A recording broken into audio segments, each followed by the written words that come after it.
Oh, so now they get it. Now they finally understand. Welcome back. You beautiful architects of chaos.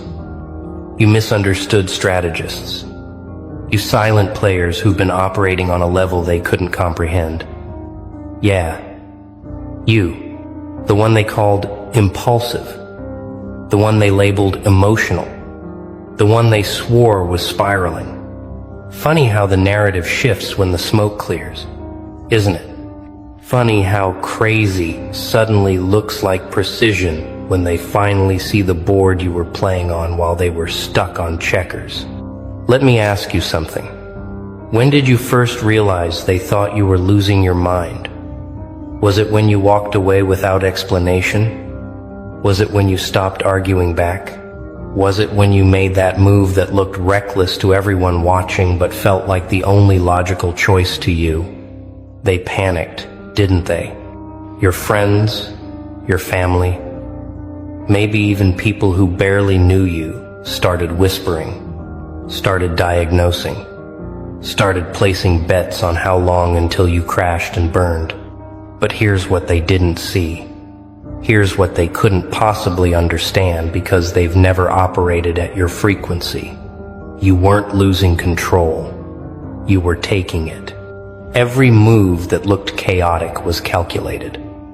Every bridge you burned, you checked the wind direction first. Every person you cut off, you'd already run the projection of your life with them still in it. And you deleted that timeline with surgical precision. They thought you were falling apart. You were falling into place. You see, there's a frequency of intelligence that terrifies people because it doesn't announce itself. It doesn't wear credentials. It doesn't need approval from the committee. It just moves. And when it moves, it looks insane to people still trying to predict outcomes using the same broken formulas they've been taught since birth. You stopped playing by their rules, and they called it a breakdown. You started playing your own game, and they called it madness. But madness and genius, they've always lived in the same house, haven't they? The only difference is the scoreboard at the end. Let's rewind the tape. Let's go back to that moment, that specific moment when you made the choice that made everyone question your sanity. Maybe you quit the job that looked perfect on paper, but was draining your soul like a slow poison.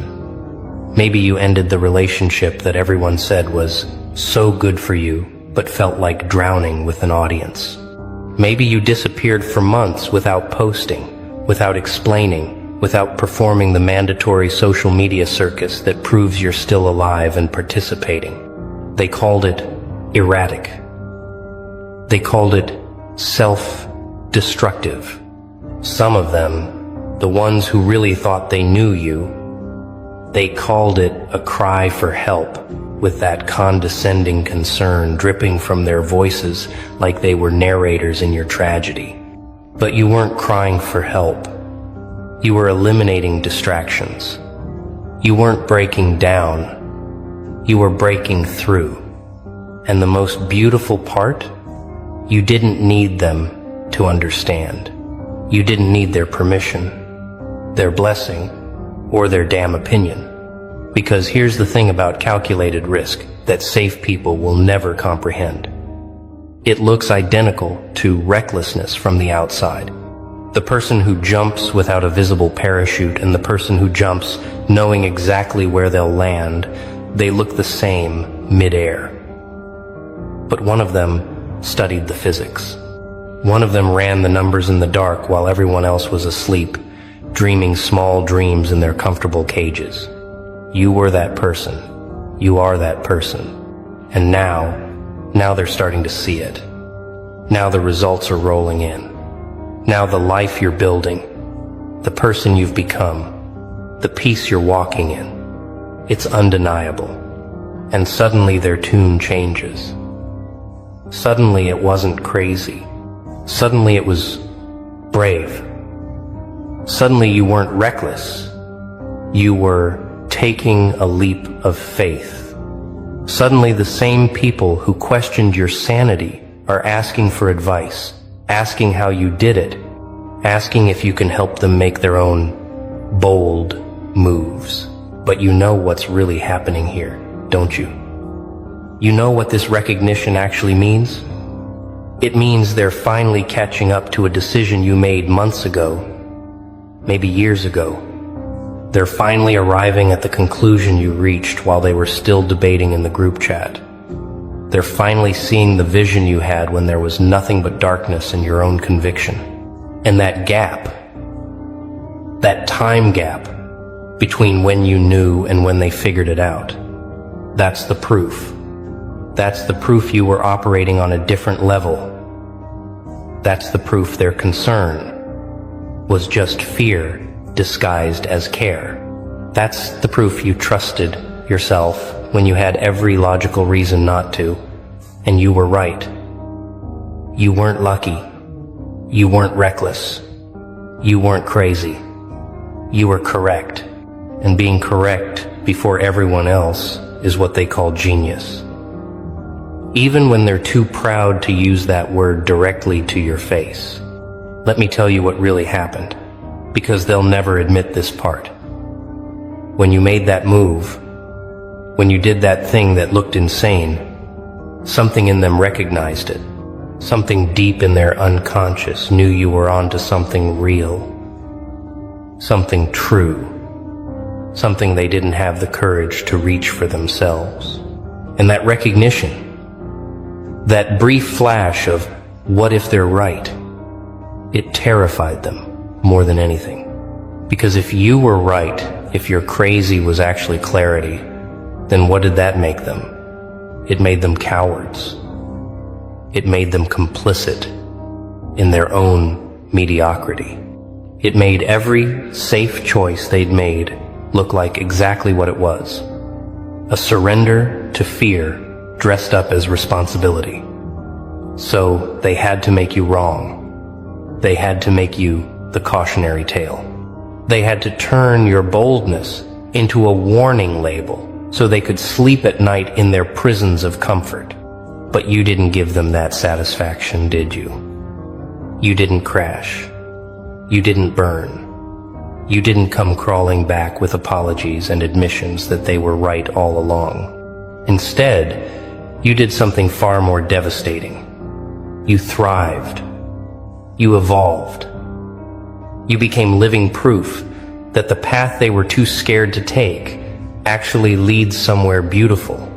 And now they have to live with that. Now they have to watch you exist in a reality they told themselves was impossible. And here's the part that really twists the knife. You're not even mad at them anymore. You're not holding grudges. You're not waiting for apologies that will never come. Because somewhere along your journey, you realized something that changed everything. Their doubt was never about you. It was always about them. Their fear was always their own. Their need to call you crazy was always their need to feel sane in their own stagnation. So now when they come back, when they slide into your messages with, "Hey, I've been thinking about you," or "You look really happy," or "Can we talk?" you see it for what it is. It's not reconciliation. It's reconnaissance. They're not checking on you. They're checking if the rules they've been living by are actually real, or if you found a way to break them without consequences. They're studying you now, the way they should have trusted you then. And some of them, the really bold ones, they'll try to rewrite history. They'll claim they always believed in you. They'll say they knew you'd figure it out. They'll position themselves as supporters who were there all along, just quieter than the doubters. But you remember. You remember who was silent when silence felt like abandonment. You remember who questioned when you needed certainty. You remember who stayed and who ran when your life looked like a disaster movie to everyone watching. But here's the beautiful part. Here's the part that makes all of it worth it. You don't need them to rewrite history because you're too busy writing the future. You don't need them to admit they were wrong because you're too focused on being right about what comes next. You don't need their validation now because you learned to validate yourself when their approval was the only currency you thought you needed. Let's talk about the pattern they're starting to recognize. Because this isn't the first time you've done this, is it? This isn't the first time you've made a move that looked questionable and turned it into something undeniable. You have a history of this. A track record of seeing around corners that haven't been built yet. A reputation. Whether they acknowledge it or not, for being right in ways that take time to prove. You're the person who called the breakup before anyone else saw the cracks. You're the person who left the party early before it turned into a mess everyone regrets. You're the person who walked away from opportunities that looked golden but smelled wrong, and then watched those opportunities rust in real time. You have instincts that operate faster than their logic, and that's always been your advantage and their confusion. They process through committees. You process through clarity. They need consensus. You need truth. They move when it's safe. You move when it's right. And that difference, that fundamental difference in operating systems, it creates a lag. They're always seeing your moves in retrospect, analyzing your decisions after the outcomes are already visible. Wondering how you knew when there was no way to know. But you did know. You always know. Not because you're psychic, not because you're lucky, but because you've learned to listen to the frequency they've tuned out. You hear the whispers underneath the words. You see the patterns underneath the chaos. You feel the shifts before the ground starts moving. They call it intuition, like it's magic. You know, it's just paying attention at a level that most people find exhausting. And that's why your crazy was calculated.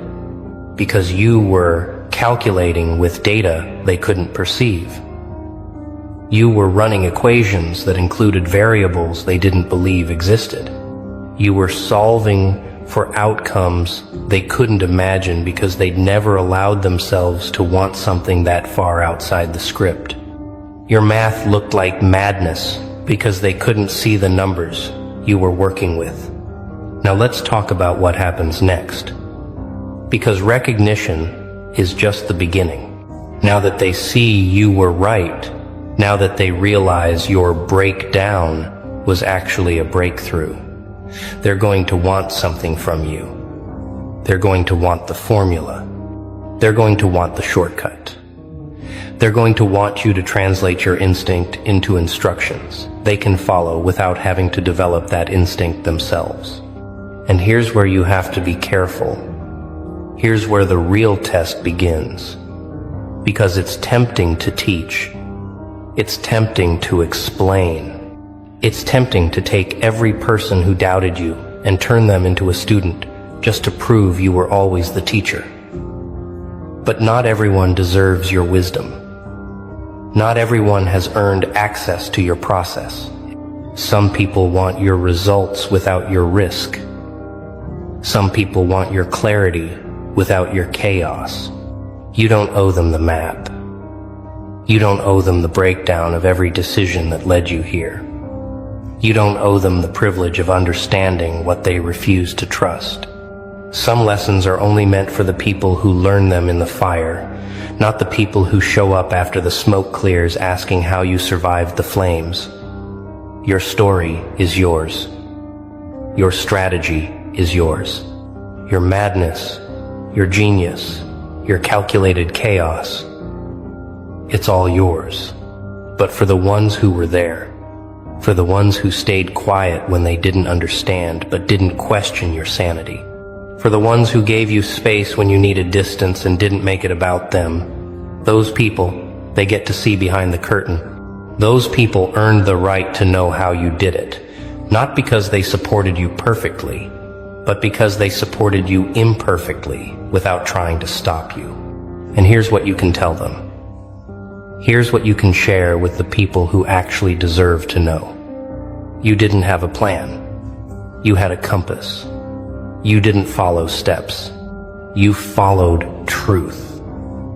You didn't calculate every outcome. You calculated the cost of staying the same and decided any risk was better than that certain death. You didn't know it would work. You knew doing nothing definitely wouldn't. You trusted yourself in the dark. You believed your instincts over their advice. You chose your peace over their understanding. You valued your future over their comfort. And every time you made a choice that looked insane, you were really making a choice between two versions of yourself, the one they wanted you to be and the one you needed to become. You chose yourself every single time. And that choice, that consistent choosing of yourself, even when it looked selfish, even when it felt lonely, even when you had no proof it would lead anywhere good, that's the genius they're recognizing now. That's the calculation they're finally seeing. You bet on yourself when you were the longest shot in the room. You invested in your own vision when no one else could see it. You held the line when everyone else was telling you to retreat. Now they want to know how you had that kind of faith. They want to know where that certainty came from. They want to know what made you so sure when everything looked so uncertain. And the answer is going to disappoint them, because it's too simple. The answer is you weren't sure. You were committed. There's a difference. Certainty is knowing the outcome. Commitment is moving forward without it. You didn't know it would work. You decided it had to. You didn't know you'd survive. You decided survival was non-negotiable. You didn't know you'd win.